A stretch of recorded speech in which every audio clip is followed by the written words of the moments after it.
At my sister's wedding, my mom suddenly accused my innocent 10-year-old son of stealing my sister's $3,000 gold-plated iPhone. Before I could react, she slapped him and yanked his hair. I rushed to shield him, but she screamed for everyone to hear, "You and your son are thieves." Then she grabbed a heavy decoration piece and smashed it against my head so hard I cried out in pain.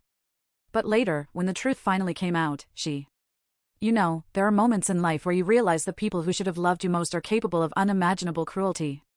And then, there are moments when you see those very same people get exactly what they deserve. My name is Victoria, and I'm 32 now. I live a peaceful life with my amazing 10-year-old son, Leo. But let me tell you, the road we took to get here was anything but peaceful. I was born into a family where love was just, not evenly distributed. My mother, Madison, always favored my younger sister, Vanessa. From the very beginning, it was clear, Vanessa was the golden child, the one who could do no wrong, who deserved all the praise, all the affection. I, on the other hand, was the shadow. The daughter who was too quiet, too ordinary, too easy to overlook. The only person who truly loved me for who I was, who made me feel seen, was my father. He'd always pull me aside after one of Madison's cold comments, kneel down, and whisper, "You're the heart of this family, Victoria. Don't let anyone convince you otherwise." He was my safe place, my anchor. But life has a cruel way of ripping away the ones we can least afford to lose. When I was just 21, my father suffered a sudden heart attack. His death didn't just shatter me, it left me utterly defenseless against Madison's icy coldness and her relentless favoritism. After his funeral, it was like Madison didn't even need to pretend I existed. Vanessa became her sole focus, her shining star, and I became the invisible daughter, barely tolerated within the walls I once called home. Still, I pushed forward. I buried myself in my studies, earned a degree in accounting, and tried to build a future where I didn't have to rely on anyone else. I didn't dream of grand success, just a simple, peaceful life where kindness mattered more than appearances. Then, when I least expected it, I met Thomas. He wasn't flashy or rich, he was a hard-working construction worker with a crooked smile and warm brown eyes. We met at a casual backyard barbecue, both of us a little out of place, a little shy, and we just clicked, instantly. He liked that I wasn't loud and showy. I liked that he listened, really listened. Our relationship moved quickly, but it never felt rushed. It felt right. Despite Madison's clear disapproval and Vanessa's endless mockery, Thomas and I got married in a small courthouse ceremony, surrounded by a few supportive friends.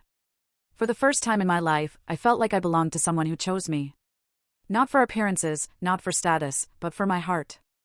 Little did I know, life still had more battles waiting for me. Thomas and I didn't have much, but what we had was real.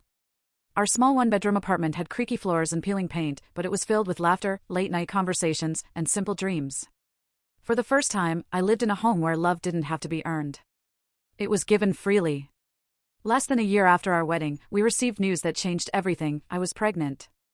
I still remember holding that tiny test in my hand, staring at the plus sign, tears streaming down my face. I wasn't crying out of fear. For the first time in my life, I was crying because of hope. When I told Thomas, he lifted me off the ground, spinning me in circles, laughing and shouting, "We're going to be a family, Vic. A real family." Those months were filled with planning, saving, preparing. Thomas picked up extra shifts at the construction site. I took on freelance accounting work from home. We scrimped and saved, so excited to build a future for the child we already loved more than anything. Thomas even built a crib by hand, painting it soft blue. He'd read baby books aloud at night, his deep voice filling the room with silly stories. We'd argue over baby names, not seriously, but the kind of arguments where laughter outweighs words. 9 months later, after a long, painful labor, Leo was born. My son. My miracle. He had Thomas's warm brown hair and my wide blue eyes. From the first moment I held him, something inside me healed, like all the invisible wounds of my past had finally found their balm. Thomas cried openly when he held Leo for the first time. "You made something perfect," he whispered, kissing my forehead. For 6 beautiful months, our little family thrived. I'd wake up to Thomas singing Leo to sleep after early morning feedings.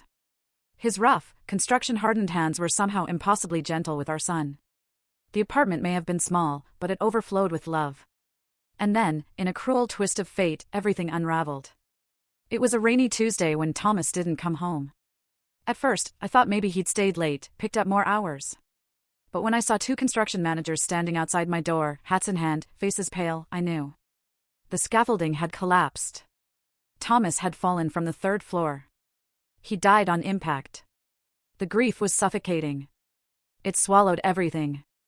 The laughter, the hope, even the light from the windows seemed to dim. I went through the motions of the funeral, barely aware of anything but the crushing weight of loss. I held Leo tighter every night, whispering promises I wasn't sure I could keep. It wasn't just my heart that broke that day. It was my future. Returning to Madison's house wasn't a choice, it was survival. After Thomas's death, the small savings we had scraped together vanished within months. Rent. Bills. Formula for Leo. Doctor visits. I tried picking up extra freelance work, but grief clouded my mind. I couldn't keep up. There was nowhere else to go. So, one gray afternoon, carrying a 6-month-old Leo bundled tightly in my arms, I knocked on the front door of the house I had once called home. Madison answered with a tight frown, her eyes raking over me, then down at Leo, as if already calculating the burden we would be. Without a word, she stepped aside and let us in. The coldness inside the house hadn't changed. Neither had Madison. And neither, it seemed, had Vanessa, who flitted around with an air of superiority, already living like she deserved a castle. They both treated Leo like an unwanted guest, an inconvenience. Still, I told myself, it was temporary. Just until I could find my footing again. I worked late nights, accepting any remote accounting jobs I could manage, and I cared for Leo with everything I had left. I ignored Madison's biting remarks. I tuned out Vanessa's smirks. Time slipped by in a quiet, exhausting blur. Year after year, I stayed at Madison's house, quietly raising Leo, saving every dollar I could. Leo grew from a giggling toddler into a bright, kind-hearted boy who loved books and soccer. Now, after all these years, Leo was 10 years old, smart, brave, and the greatest joy of my life. Though we still lived under Madison's roof, emotionally, we had built our own tiny fortress of hope and love inside those cold walls. I kept telling myself, just a little longer. We're almost free.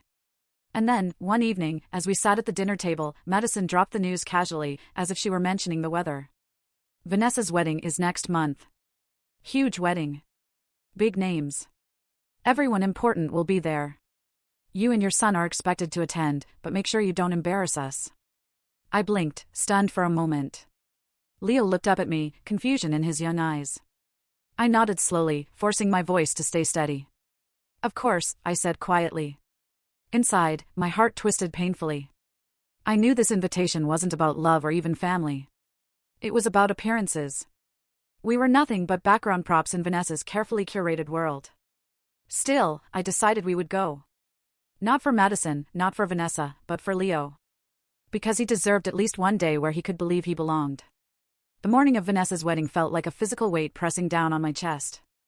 I stood in front of my small mirror, smoothing the simple navy blue dress I had bought secondhand. It wasn't glamorous, but it was clean and dignified, a reflection of the respect I still fought to hold onto, even when the world tried to strip it away. Leo, now 10 years old and growing taller every day, stepped into the room in his little gray suit and blue tie. He beamed up at me, his hair neatly combed, his shoes polished. "Mom, do I look good?" he asked, smiling wide enough to melt my heart. "You look perfect," I said, bending down to kiss his forehead. I told myself, no matter what happened today, Leo would feel proud. He would know he was loved. We arrived at the sprawling garden venue where the wedding was being held, a place overflowing with expensive decorations, gold-trimmed tables, and towering floral arrangements. Immediately, I felt the weight of eyes on us. Madison met us at the entrance, offering a cold, tight-lipped smile. "You're here," she said, scanning me from head to toe. "Just try not to cause any scenes." Before I could respond, Vanessa floated toward us, dazzling in her designer wedding gown. Her makeup perfect, her hair cascading in artful waves. "Victoria," she said, loud enough for nearby guests to hear, her voice sickly sweet. "So good of you to make it. It wouldn't be a real family event without you lurking in the background." Soft laughter from a few guests rippled around us. Leo shifted closer to me, his hand brushing against mine. I gave him a quick, reassuring squeeze. Inside the grand hall, the opulence was overwhelming, glittering chandeliers, champagne towers, a live quartet playing softly. But despite all the sparkle, the coldness was palpable. We were seated far from the main table, tucked in a corner near the kitchen doors, far enough that no one would notice us unless they needed someone to whisper about. I focused on Leo, helping him settle into his chair, forcing smiles, making jokes about the 2 fancy plates and the mountain of silverware. For his sake, I was willing to endure anything. But throughout the evening, I caught Vanessa and Madison whispering behind their hands, casting glances our way, smirking like schoolyard bullies plotting a cruel joke. There was tension in the air, an electricity I could feel buzzing under my skin. Something was coming. Something ugly. And I had no idea just how far they were willing to go. Dinner had just been served when it happened. A shrill scream cut through the elegant music and chatter. My phone! It was Vanessa, standing near her table, her face twisted in outrage. My gold iPhone. The limited edition one. It's missing. A ripple of uneasy whispers swept through the guests. I instinctively reached for Leo's hand under the table. He looked up at me, confused and anxious. Vanessa's eyes darted across the room and landed squarely on Leo. You, she pointed dramatically, her voice rising. You were near our table earlier, weren't you? Leo's face turned pale. He shook his head quickly. I didn't take anything. Don't you dare lie. Madison snapped, her voice sharp as a blade. Gasps rose from nearby tables. Before I could react, Madison and Vanessa stormed toward us. Madison grabbed Leo roughly by the arm, yanking him from his chair. Leo whimpered, trying to pull away. Where is it? Madison barked. Where did you hide the phone, you little thief? I didn't. I swear. Leo cried, tears already pooling in his wide eyes. I stood up so fast my chair toppled over. Let him go! I shouted, my voice shaking with pure rage. But Madison didn't listen. Of course you're defending him, she sneered, releasing Leo with a shove. You probably taught him. Like mother, like son. I moved to shield Leo, pulling him behind me. But Madison wasn't done. In a fit of fury, she snatched a heavy decorative jar from a nearby table, a gold-painted, fragile-looking piece meant for display, and smashed it hard against the side of my head. Pain exploded across my skull. I stumbled sideways, the room spinning, catching the table edge before I collapsed. Blood trickled down the side of my face. The reception hall froze. Guests gasped, some standing up, some whispering in shock. Leo knelt beside me, sobbing. Mom! Mom, are you okay? I nodded weakly, my hand pressed against the bleeding wound. Vanessa stood above us, breathing hard, fake tears filling her eyes. You see what kind of people they are? She cried out dramatically. First theft, now violence. Madison crossed her arms, nodding with mock sadness, playing the victim perfectly. But not everyone was convinced. Across the room, a few guests exchanged suspicious glances. Someone pulled out their phone, not to take pictures of the wedding this time, but to make a call. I heard the urgent whisper, call the police. Right now. As I sat there, bleeding, holding my terrified son, I realized something deep and undeniable. This time, they had gone too far. And there would be no going back. The piercing sound of approaching sirens cut through the thick, stunned silence of the reception hall. Moments later, 2 police officers and a team of paramedics pushed through the grand entrance, their expressions grim and professional. The guests parted like water around them, creating a wide path straight to me, sitting on the floor, blood trickling from the side of my head, clutching a sobbing Leo. I'm Officer Miller, one of the officers said, kneeling beside me. Ma'am, are you able to speak? Are you hurt badly? I nodded, dizzy from the pain but determined to stay strong for Leo. The paramedics immediately began examining me, cleaning the wound and checking my vitals. You have a moderate cut on your temple, one said softly. You'll be okay, but you need rest. Leo stayed glued to my side, his little hands trembling. Meanwhile, Officer Miller turned sharply toward the rest of the hall. Who here can tell me exactly what happened? He demanded. Madison stepped forward, crocodile tears streaming down her face, clutching Vanessa's arm tightly. It's all a misunderstanding. Madison wailed.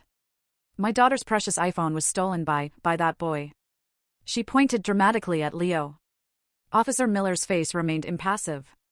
And you assaulted this woman over a missing phone? He asked coolly. It wasn't like that. Madison snapped. She attacked us first. We were just trying to defend ourselves. Officer Miller's partner spoke up, voice sharp, we're going to need to see the venue security footage, immediately. The flustered venue manager, desperate to avoid further scandal, rushed forward. We have cameras covering the entire reception area, he said quickly. I'll pull up the footage right now. As the manager disappeared toward the control room, the paramedics finished bandaging my head. They offered to transport me to the hospital, but I shook my head. I'm staying, I said firmly. I want to see this through. Officer Miller crouched beside Leo and offered him a bottle of water. You're very brave, he said gently. We're going to make sure the truth comes out. Leo nodded, his lower lip still trembling. Meanwhile, guests began whispering among themselves, murmurs growing louder as they realized the perfect facade Vanessa and Madison had built was cracking. In less than 10 minutes, the venue manager returned, clutching a remote.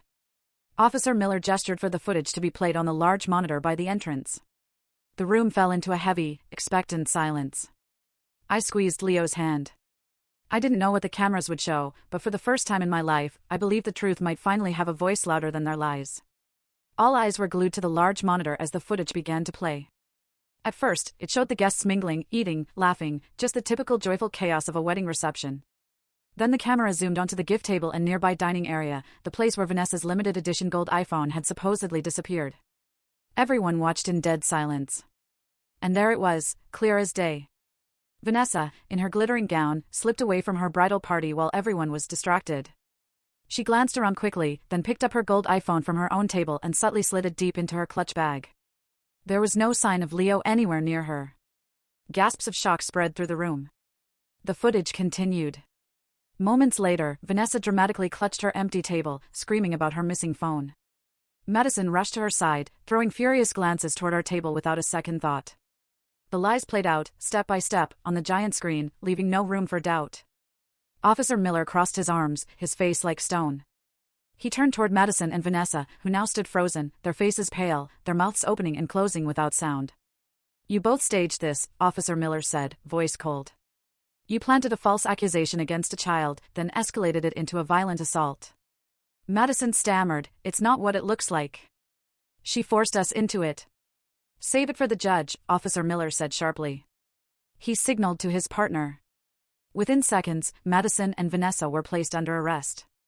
"You are being charged with assault, false reporting, and endangerment of a minor," Officer Miller declared, his voice carrying across the hall. The guests erupted into a storm of whispers and murmurs.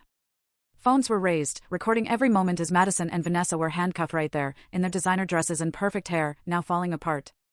Vanessa tried to plead with Jackson, who had been standing stiffly to the side this entire time, heartbreak etched across his face. "Jackson, tell them this is crazy. It was just a misunderstanding." Jackson looked at her as if seeing her for the first time, truly seeing her, and the look in his eyes made it clear there was no saving this. As Madison and Vanessa were led toward the exit, Madison hurled one final venomous glare at me. "This is your fault, Victoria," she spat. But for the first time, her words felt powerless. I stood tall, despite the throbbing pain in my head and the tremble in my hands. I held Leo close, because finally, after years of being invisible and voiceless, the truth had spoken for us. As the officers escorted Madison and Vanessa toward the entrance, the guests stood frozen, unsure whether to speak, move, or even breathe. The grand fairy tale wedding had transformed into a public disaster. And then Jackson, the man who had once intended to make Vanessa his wife, stepped forward. His face was grim, his jaw clenched tightly as he faced the crowd. Vanessa, still handcuffed but desperately struggling to maintain dignity, tried to rush toward him. "Jackson, please," she sobbed. "This is all a mistake. We can fix it." He didn't flinch. He didn't reach for her. He didn't even soften. Instead, he picked up the microphone from the MC stand, turned toward the guests, and spoke loud and clear. "I know many of you came here today expecting a celebration," Jackson said, his voice steady. "But today, I realized I was about to marry someone who would destroy an innocent child's life to protect her own image." The room went silent, except for the soft gasps and the quiet click of someone recording with their phone. "I cannot and will not marry someone capable of such cruelty," he continued. "Therefore, I am officially canceling this wedding and ending our engagement." Vanessa let out a gut-wrenching wail. "No! No, you can't," she screamed, struggling against the officers. Jackson's gaze didn't falter. "This isn't just about today," he said, his voice growing heavier with emotion. "This is about a lifetime of lies, of deceit, of selfishness." He turned to look at me, his eyes locking onto mine, and in that moment, something shifted. It was as if he saw not just the humiliation I had endured today, but the years of rejection, betrayal, and silent suffering. He gave a small, almost imperceptible nod, a silent promise of support. Madison screamed threats as she was pushed out the door, still trying to blame me for everything. Vanessa crumbled completely. Her mascara streaked down her cheeks, her wedding dress wrinkled and dragging. Neither of them looked powerful anymore. Neither of them looked untouchable. They looked exactly as they were, broken, selfish, and defeated. As the police cars pulled away, flashing red and blue lights across the cobblestone driveway, I stood with Leo beside me, feeling the cool evening air against my bruised skin. For the first time in my life, I didn't feel powerless. I felt free. And I knew this was only the beginning of taking back everything they had tried to steal from me. The morning after the wedding disaster, the sun rose on a different world. Leo slept soundly for the first time in what felt like weeks, and I sat at the kitchen table, nursing a cup of cold coffee, thinking about everything that had happened. For once, fear didn't freeze me. For once, anger didn't drown me. I felt something sharper, stronger, resolve. That afternoon, I met with Olivia, a sharp, fearless attorney who listened carefully as I explained everything, from the false theft accusation to the physical assault, to the emotional damage inflicted on my son. Jackson sat beside me during the entire meeting, silent but unwavering, his support a powerful force beside me. "You have a strong case," Olivia said, her tone confident. "Video evidence. Eyewitnesses. Medical reports. They don't stand a chance." Jackson leaned forward. "I'm willing to testify," he said firmly. "I saw everything." For a moment, emotions swelled in my throat. I nodded, grateful beyond words. We filed the lawsuit the very next morning, charges of assault, false accusation against a minor, and emotional distress. The news spread like wildfire. Neighbors, former family friends, even distant relatives heard about what had happened at Vanessa's ruined wedding. Sympathy that had once been reserved for Madison and Vanessa now shifted, finally, toward Leo and me. At the first court hearing, Madison and Vanessa appeared small, fragile, stripped of the arrogance they had once worn like armor. I sat in the courtroom, my hand wrapped around Leo's. He was brave, standing tall even when he had to recount what had been done to him. Olivia presented the evidence clearly and methodically, the CCTV footage, eyewitness accounts, my medical reports, character references from friends, neighbors, and Leo's teachers. Then Jackson took the stand. He testified about what he had seen that night, how Vanessa had manipulated events, how Madison had assaulted me without provocation, how they had endangered an innocent boy's emotional and physical safety. His words were steady and powerful, and they shattered whatever weak defense Madison's expensive lawyer had tried to build. When the verdict was finally read, the courtroom held its breath. "Guilty," the judge declared. Both Madison and Vanessa were sentenced to several years in prison, with no possibility of early release for their crimes against me and my son. Tears welled up in my eyes, but this time, they weren't tears of pain. They were tears of victory. Leo hugged me tightly, whispering, "Mom, we won." And for the first time in what felt like a lifetime, I finally believed it. After the court case ended, the world felt different. Freer. Lighter. For the first time in years, Leo and I could walk without fear of cold glances, cruel whispers, or hidden traps. We were finally free from Madison's cruelty, from Vanessa's jealousy, from a lifetime of being treated like less. One crisp autumn afternoon, about 6 months after the verdict, Jackson invited Leo and me to the beach. The sky stretched wide and blue above us, and the sound of the waves was so soothing. We built sandcastles with Leo, laughing like children ourselves. As the sun began to set, painting the horizon in shades of gold and pink, Jackson turned to me, his expression soft but serious.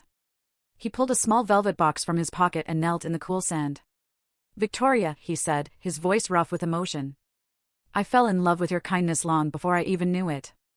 You're stronger than anyone I've ever met. You're the mother every child deserves. You're the woman I want by my side for the rest of my life." He opened the box. Inside was a delicate ring, a simple band with a single diamond, elegant and full of meaning. Leo, standing beside him, grinned so widely his cheeks flushed pink. "Say yes, Mom," he whispered, bouncing on his toes. Tears blurred my vision. I knelt down too, cupping Jackson's face with both hands. "Yes," I whispered, 1,000 times, yes. Leo threw his arms around both of us, and we stayed there for a long, beautiful moment, wrapped in each other, wrapped in hope. We had a small, beautiful wedding 3 months later. Just close friends, Leo, and a few kind souls who had stood by us when the world seemed to turn away. There were no glittering chandeliers, no gold-trimmed tables, but there was love. There was laughter. There was healing. With Jackson's encouragement and unwavering support, I finally took the leap I had always dreamed of. I opened my own small accounting business, Victoria Johnson Financial Services. It wasn't easy at first, nothing truly worthwhile ever is. But within a year, my firm had a solid reputation, known for honesty, reliability, and heart. Clients didn't just hire me for numbers. They trusted me because they could see the strength it had taken to rebuild my life.